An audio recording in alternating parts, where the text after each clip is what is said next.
오늘 본문은 고린도전서 7장 우리 후반부 말씀입니다. 어제 바울은 먼저 이 결혼에 대해서 좀 말씀하면서 사실은 이제 독처하는 것이 좋다라고 이렇게 말씀했습니다. 독처하는 것이 하지만은 이제 그 정욕을 이기지 못하는 사람은 이제 결혼하는 것이 좋다라고 이렇게 말씀을 했습니다.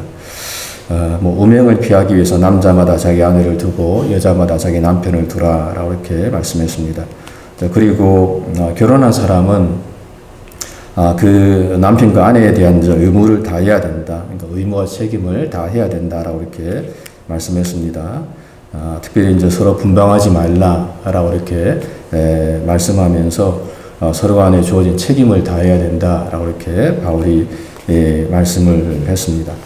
다만 이제 기도할 틈을 얻기 위해서 합의상 얼마 동안은 이제 이렇게 분방도 할 수 있고 또 서로 좀 떨어져서 생활도 할 수 있습니다만 하지만은 다시 합하라라고 이렇게 말씀을 하고 있습니다. 이는 이제 너희가 절제하지 못함으로 인해서 사단에게 시험을 받을 수도 있다라고 이렇게 바울이 이야기를 하고 있는 것을 잠깐 살펴보았습니다. 또 이제 이혼에 대해서는 이 사도 바울이 사실은 이제 이혼해서는 안 된다라고 바울이 이제 분명하게 말씀을 하고 있습니다. 여자는 남편에게서 갈라서지 말고 남편도 아내를 버리지 말라라고 이렇게 분명하게 말씀을 하고 있습니다. 또 이제 혹시라도 믿지 아니하는 아내가 있을 때에 그 남편과 함께 살기를 좋아하거든 그때도 그를 버리지 말라라고 이렇게 말씀하고 있고 또 믿지 아니하는 남편이 있어서 또 믿는 아내와 또 살기를 원하거든 또 그렇게 그 남편도 버리지 말라라고 이렇게 말씀을 했습니다. 그 이유는 이제 그 아내 된 자가 내가 남편을 구원할는지 어찌할 수 있고 또 남편 된 자야 내가 아내를 구원할는지 어찌할 수 있느냐라고 이렇게 이야기하면서 그 아내와 남편을 버려서는 안 된다라고 이렇게 바울이 어제 말씀을 한 것을 잠깐 우리가 좀 살펴보았습니다. 물론 이제 성경적으로는 볼 때는 상대방의 불륜에 대해서는 이혼이 가능하다라고 이렇게 예수님께서도 말씀을 했습니다만 하지만 그럼에도 불구하고 아무튼 이 부부가 함께 사는 그것이 이제 사실은 성경적인 것이다라고 이렇게 성경은 말씀을 하고 있습니다. 그리고 오늘 본문에서는 이제 이 처녀에 대해서도 말씀하고 있는데 물론 이 처녀는 이제 결혼하지 않은 여자를 말합니다. 이 처녀에 대해서 바울이 말하기를 특별히 내가 이제 주님께 받은 계명은 없지만 하지만 내가 이제 나의 소견을 말한다라고 이렇게 이야기하면서 26절에서 내 생각에는 이것이 좋으니 곧 임박한 환난으로 말미암아 그냥 사람이 그냥 지내는 것이 좋다라고 이렇게 말씀을 하고 있습니다. 그러니까 이 당시 이제 사실은 고린도 이 당시에 초대교회 당시에 수많은 이제 핍박과 환난이 이제 주위로부터 있었기 때문에 바울은 이제 거기에 대해서 이야기하면서 특별히 이제 사실은 결혼을 하게 되면 그로 말미암아 더 큰 어려움을 당할 수도 있다.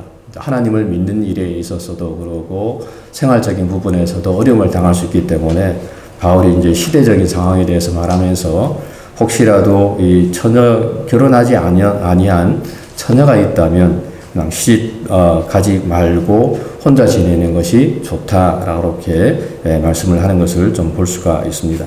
하지만 그럼에도 불구하고 장가가는 것도 죄짓는 것은 아니고 처녀가 시집가는 것도 죄짓는 것이 아니로되 이런 일들은 육신의 고난이 있으리니 그 당시 이제 그 어떤 시대적인 상황, 핍박과 혼란으로 인해서 바울이 내가 너희를 아끼는 마음으로 내가 이렇게 이야기한다라고 오늘 본문에서 말씀을 하고 있습니다. 그러면서 29절부터 31절까지는 종말론적인 이 삶의 자세에 대해서 말씀을 하고 있는데 그러니까 때가 가까워지는 고로 안에 있는 자들은 없는 자같이 하고 또 우는 자들은 울지 않는 자같이 하고 기쁜 자들은 기쁘지 않은 자같이 하면서 특별히 또 세상 물건을 쓰는 자들은 다 쓰지 못하는 자같이 하라. 이 세상 유행은 지나감이라 라고 이렇게 이야기하면서 종말론적인 삶을 살아야 될 것을 오늘 본문에서 바울은 우리에게 교훈을 하고 있습니다.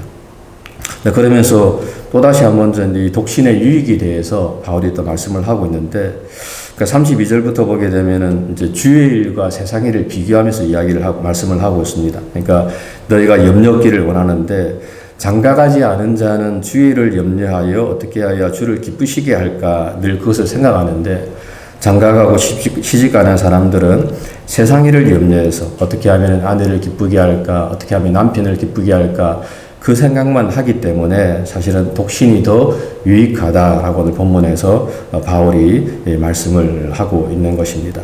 그러므로 결혼하는 것도 사실은 잘하는 하지만은 결혼하지 아니하는 자가 더 잘하는 것인데, 그 이유가 결과적으로 뭐냐면 결혼하지 않은 사람은 더욱더 주님을 더 잘 섬길 수 있기 때문에 결혼하지 않고 독신으로 사는 것이 더 낫다라고 오늘 본문에서 바울은 말씀을 하고 있는 겁니다.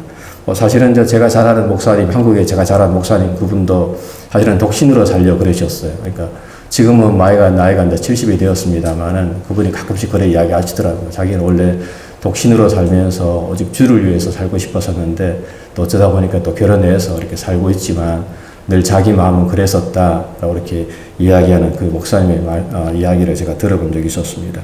오늘 본문에서도 바울이 이제 그 이야기를 하고 있는 겁니다. 결혼하는 것도 못하는 것은 아니지만 그것도 잘하는 거지만은 아무튼 결혼하지 않고 주를 잘 섬기는 것, 이것을 위해서 나는 독신을 좀 권장한다라고 이렇게 말씀을 하고 있습니다. 39절에서도 아내는 그 남편이 살아있는 동안에, 다시 말하면 이제 삽이란 여자에 대해서 말씀하고 있습니다. 과부에 대해서 말하면서 그 남편이 살아있는 동안에 메어 있다가 남편이 죽으면 자유로워 자기 뜻대로 시집을 갈 수 있지만, 하지만 주 안에서만 그렇게 하라라고 말합니다. 그러면서 40절에 그러나 내 뜻에는, 바울의 뜻에는 그냥 지내는 것이 더 복이 있으리니 나도 또한 하나님의 영을 받은 줄로 생각하노라 라고 이렇게 말씀을 하고 있습니다. 우리가 잘 아는 것처럼 누가복음에 보게 되면 안나 할머니 나오지 않습니까? 어릴 적에 일찍 사별하고 일평생 주의 성전에서 기도하면서 주님을 잘 섬겼던 그런 우리 선지자 안나 할머니를 우리가 생각할 수도 있는데, 아무튼 바울은 그것이 정말 자기 생각에도 더 합당한 것이다 라고 이렇게 말씀을 하고 있습니다. 아무튼 오늘 본문에서 사도 바울이 말씀하고 있는 것은 결혼을 하는 것이 좋은가, 하지만 아니면 독신으로 있는 것이 더 좋은가 라고에 대해서 말씀하면서, 사실은 더 중요한 것은 뭐 어떤 방향, 어떤 것이든지 간에 다 더 좋지만, 하지만 더 중요한 것은 어떤 삶이 주님을 더 기쁘시게 섬기는 삶인가, 이것을 생각하라라고 이렇게 말씀을 하고 있습니다. 그러니까 다시 말하면 바울은 하나님을 더 잘 섬길 수 있는 방향, 그 방법을 우선 선택을 해서 그쪽을 선택하면서 하나님 앞에서 그렇게 믿음으로 살아라라고 이렇게 말씀을 하고 있습니다. 그러므로 오늘도 사실은 우리가 이 말씀 묵상하면서 우리가 이제 지금 신앙생활하고 살아가고 있는데 어떤 것이 주님을 더 잘 섬기는 방법인가? 그 어떤 것이 더 주님을 더 잘 섬길 수 있는가? 그것을 우리가 늘 선택을 해야 되겠죠. 그러니까 이것인지 저것인지, 뭐 예를 들면 한국이냐, 뭐 미국이냐, 뭐 그것을 우리가 생각하기 전에, 혹은 뭐 결혼을 해야 되냐 말아야 되냐 생각하기 전에 어떻게 하면 내가 주님을 더 잘 섬길 수 있는 것인가, 그것을 우선 생각하면서 선택한다면 그것은 바른 선택이다라고 오늘 본문에서 바울이 말씀을 하고 있습니다. 그러므로 이 말씀 좀 잘 묵상하면서 오늘 한 날도 내가 어떻게 해야 주님을 더 잘 섬기는 것인가, 어떻게 해야 주님을 더 잘 섬길 수 있을까, 그것을 늘 생각하면서 우리에게 주어진 이 종말론적인 삶을 살아가는 저 여러분들의 삶이 되시기를 주님의 이름으로 간절히 부탁을 드립니다.